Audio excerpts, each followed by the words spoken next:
प्यारे बच्चों नमस्कार, कैसे हैं आप? उम्मीद करते हैं आप बेटर होंगे, आपके पढ़ाई लिखाई बेहतर ढंग से चल रहा होगा। हम आज बात करने वाले हैं रेशियो का, ऐसा कंसेप्ट का जिसको तो लगभग विद्यार्थी जानते ही हैं, लेकिन इसका यूज जो है चाहे लाभ हानि की बात करें या एज प्रॉब्लम की बात करें या रेशियो की बात करें, कहीं ना कहीं संकोच होने लगता है। अतः इसको हम बेसिक से हम सीखने का प्रयास करेंगे, बहुत ही सिंपल मेथड से।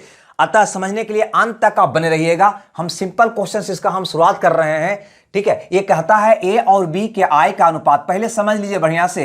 ये कहता है ए और बी के आय का अनुपात है 5:3। यदि प्रत्येक की आय में क्रमशः 500 व 1000 रुपया का वृद्धि किया जाता है, यानी इसके आय में 500 रुपया, इसके आय में कहता है 1000 रुपया का वृद्धि जब कर दी जाती है तो यह अनुपात बदलकर हो जाता है 11:8। तो ए की आय क्या है?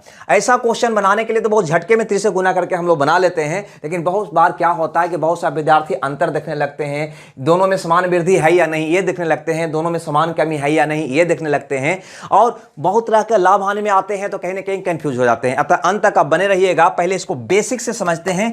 यहां पे अगर इसको हम बेसिक तरीका से बनाना चाहें तो बनाने का तरीका है कि माना ए का आय बराबर 5x और बी का आय बराबर 3x, ऐसा हम मान लेते हैं, ठीक है। ऐसा मत समझिएगा कि इस तरीका से हम आपको बता रहे हैं, समझा रहे हैं कि यहीं से यह ट्रिक निकलकर सामने आया है। अतः इसको देखना बहुत जरूरी है। माना ए का आय बराबर 5x और बी का आय बराबर 3x। ए की आय में कहता है कि 500 रुपया का वृद्धि और बी की आय में कहता है कि 1000 रुपया का वृद्धि हो जाती है, तो यह अनुपात हो जाता है 11:8, यानी कि 11/8। इसको हल करने के लिए 30 से गुना करिएगा आप, बिल्कुल। तो कहिएगा 8×5 = 40x प्लस का कहिएगा 8×5 = 40, यानी कि 4000 बराबर 11×3 = 33x बराबर 11×3 = 33x प्लस 11000, यही ना कहिएगा आप। अब 33 को इधर लाइएगा तो आप कहिएगा कि 40x - 33x बराबर हो जाएगा 11000 - 4000। क्लियर है भाई? अब यहां पे 40 में से 33 जाएगा, आप कहिएगा 7x बराबर 7000, यानी कि x बराबर आप कह दीजिएगा 1000। अब यहां पे गौर करिए, थोड़ा सा यहां पे ध्यान दीजिए। हम आपसे ये जानना चाहते हैं कि ये 40 कहां से आया, ये 33 कहां से आया। अगर ये पता चल जाए तो कहीं ना कहीं मेरा कंसेप्ट समझ में आ जाएगा। 40 कहां से आया तो कहेगा 8×5 = 40 किए और 33, 11×3 = 33, यानी कहीं ना कहीं ऐसे आप किए हैं 11×5 = 40 और 11×3 = 33। तो ये पूरे को आप छोड़ दीजिए, यहां पे आ जाइए, है ना। 30 से गुना का अंतर ये निकाल कर लिखा गया है 7x। क्लियर है? तो 8×5 = 40 में से 33 गया, क्या कह दीजिएगा भैया? 7 बराबर किया गया है 11000 - 4000। 11000 कैसे आया तो कहोगे ए वाला से यहां गुना किया, ए वाला से यहां गुना किया, तो 11000 - 8×5 = 4000। तो उसको क्या करोगे, यहां पे कहां पे वो दिखाई दे रहा है, गौर से आप देखिएगा तो कहीं ना कहीं 11 से ऐसे ऐसे ऐसे गुना किया तो 11000 हुआ ना। 11 × 1000 11000, आई हो गया 8×5 = 40, 4000। तो 11000 में से 4000 गया तो कहोगे 7000। तो कहीं ना कहीं यही 7 का वैल्यू 7000 जाओ लिखे हैं आप, 7x बराबर 7000, यानी कि 1 का वैल्यू कितना हो जाएगा भैया? 1000। अगर a का वैल्यू 1000 आपको पता चल गया तो आपसे पूछा गया कि a का आय क्या है, तो आप कह देंगे 1 का वैल्यू 1000, तो 5 का वैल्यू कितना हो जाएगा? 5000। क्लियर है भैया? बी का आय क्या है? 3000, यहां से भी उसी ढंग से निकाल सकते हैं। ए का आय क्या है? 5x, यानी कि 5000। यानी आपको आज समझ में आ गया होगा कि वास्तव में यह जो हम तरीका अपनाते हैं, कहां से अपनाते हैं, बेसिक से ही निकला हुआ यह कंसेप्ट है। तो फिर से एक बार इसको कंपेयर करके हम बना लेते हैं ताकि हमको भविष्य में दिक्कत ना हो। यह कहता है ए और बी के आय का अनुपात है 5:3। इसके आय में क्रमशः 500 रुपया का वृद्धि, इसके आय में क्रमशः 1000 रुपया का वृद्धि किया जाता है, तो यह हो जाता है 11:8। अब यहां पे अगर पूछा जाए कि ए का आय क्या है, बी का आय क्या है, तो अब कुछ नहीं आपको सोचना है, क्या करना है? 30 से गुना का अंतर, यानी 40 में से 33 गया, कह देंगे 7 बराबर आपको करना है यहां पे ऐसे और ऐसे गुना करके अंतर। अंतर का मतलब समझिएगा भैया, दोनों प्लस में है तो अंतर घटा के, या तो दोनों माइनस में है तो अंतर घटा के, लेकिन एक प्लस रहे एक माइनस रहे तो अंतर हम जोड़ के निकालेंगे, ये आप जानते होंगे। तो 11000 में से 4000 गया, बच गया भैया 7000, तो एक का वैल्यू हो जाएगा 1000। हमसे पूछा ए का आय क्या है, तो कहेंगे 5000। कितना है? 5000। कहो कैसे? एक का वैल्यू 1000, तो 5 का वैल्यू कितना हो जाएगा? 5000। क्लियर है? उम्मीद करते हैं ये बात समझ में आया होगा। अगला क्वेश्चन में भी समझने का प्रयास करिए। हम प्रॉफिट एंड लॉस में कैसे लगाते हैं उसकी भी बात करेंगे। कहता है दूध और पानी के मिश्रण में, दूध और पानी के मिश्रण में दूध और पानी का अनुपात है 8:3।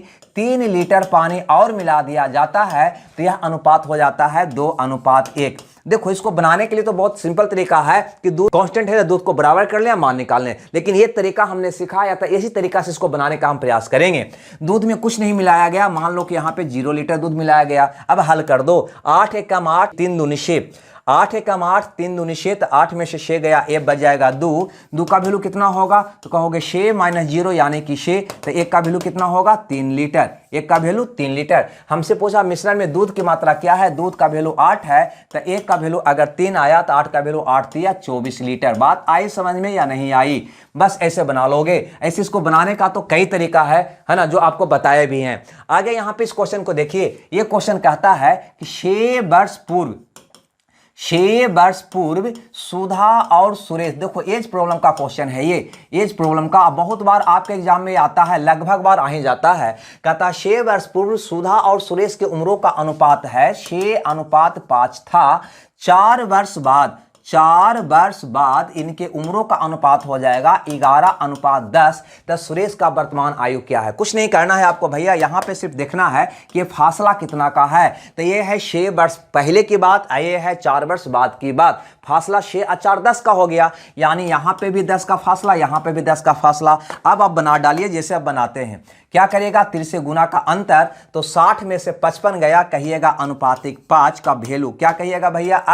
अब इसको ऐसे गुना करिएगा, इसको ऐसे गुना करिएगा, तो ये हो जाएगा 110 में से 100 गया 10, यानी 1 का वैल्यू हो जाएगा 2। 1 का वैल्यू 2। हमसे पूछा गया है कि सुरेश का उम्र क्या है, वर्तमान नहीं। तो 1 का वैल्यू अगर 2 है तो 5 का वैल्यू 5 दूनी कितना हो जाएगा भैया 10 वर्ष। लेकिन ये 10 वर्ष कब का निकलेगा तो कहोगे 6 वर्ष पूर्व का, यानी 6 वर्ष पूर्व सुरेश 10 वर्ष का था, तो आज के वर्ष का होगा, तो 6 वर्ष और बढ़ा दो ना, यानी 16 वर्ष का हो जाएगा। यही आपका प्रश्न का जवाब होगा, ये आपका आंसर होगा।